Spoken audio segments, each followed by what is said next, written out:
experience doesn't mean that you're a leader. You can, you could probably have sailed around the world more times than most people and still not be a leader at all, and probably not necessarily want to be a leader. I haven't really aspired to being a leader. It's just something which has happened naturally, and I think you'll find that that will be the case in most situations. Probably it'll be someone who sort of seems to fit, or people trust because of their experience. So it's undefined, probably undefinable qualities, or whatever the right word is, that will make a leader. Maybe little nuances in their speech, maybe the fact that they say thank you to the team from time to time, maybe because they involve everybody, maybe because they trust people, maybe because they don't do the dirty on them ever. These little things that they keep their word. Someone does something wrong, you give them a bit of a kick, and then they're back into the fold again, not ostracised. Everyone makes mistakes, intentional or otherwise. Generally they're otherwise. And it's important you learn from them. I mean, that's the only way you're going to get better and better and better. And if you're not prepared to make a mistake, well, you're not anything. I think perhaps the leader might be the person who has the most vivid dream of the lot and really believes in it and wants it and is prepared to put more things to one side and put the blinkers on and hammer down that road to try and get success and then gather people around it, mainly because the leader might be the person that really believes in it the most. To me, a good team isn't made up by identifying, well, he's the best in the world, we'll get him, and she's the best in the world, we'll get her, and these guys are the best in the world, we'll get them, because as soon as you do that, are these people going to get on well together? And the critical factor is the harmony of the team and the chemistry. So of course you have to have the expertise in camp. You can't run without having the people who know what they're doing. But if people don't get on together, if they aren't compatible, you may as well pack your tent up and go home, because it isn't going to work.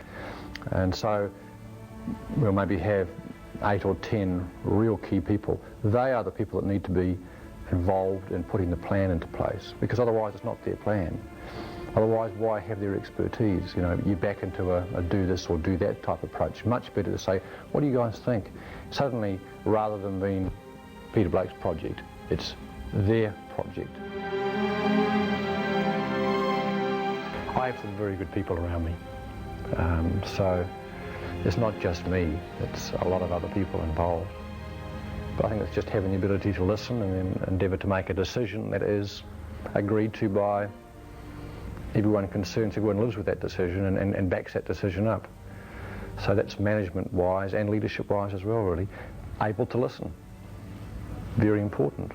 Able to let go, able to delegate, and then believe what you hear, or not believe what you hear, as the case may be. Able to identify when people have got a problem, getting people to talk. I've always encouraged people who've been with me, be it on a yacht or America's Cup or wherever, to actually have a say in proceedings. And if they've got a problem with their flatmate or girlfriend, doesn't matter.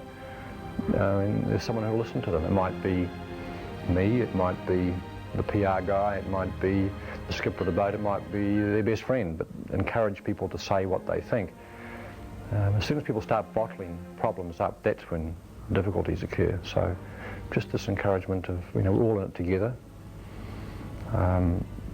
We all want the same thing. We're all going to put the blinkers on. This is the aim, this is the goal. There's no hidden agendas, boys. Egos, please put all egos away. And everyone's got egos, just as well we have. But we can't have egos taking over totally. And so it's for the good of the team. And it's very important that small jobs are never underestimated. So the guy in the Southern Ocean, it's cold, it's the middle of the night, and he'd like to be in his bunk asleep because he's off watch. But instead the guy who picks up half a ton of sails one by one and moves them over to one side, and they're all damp and soggy, and the temperature inside the boat's 2 degrees if you're lucky. It's colder than inside your fridge. Outside it's -10. And he picks up the floorboards and he gets a bucket and a sponge, and he's down there sponging out 20 litres of water That's as important.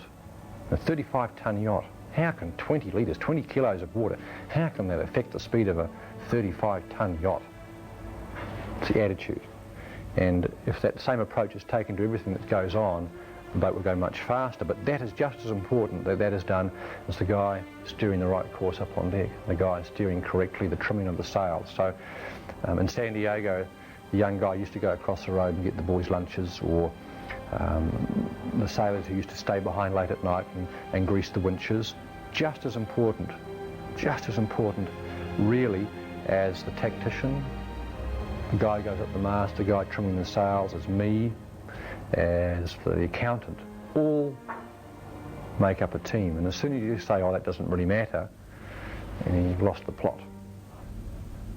Attitude, to me, is vital. A lot of the winning and losing isn't whether you've got the fastest legs or the strongest muscles. It all comes out of here, stamina and just knowing that you can beat them. Now, you have to have done your homework, but just knowing that you can take them on and do it. Now, we may not be able to produce as many items as a big company in the United States. And there's some things we just can't do. We can't say, well, we're going to produce more cars here, or we're going to be better than this and better than that. But most, I mean, I'm running off the rails here, but a lot of things, if the approach is right, why can't we?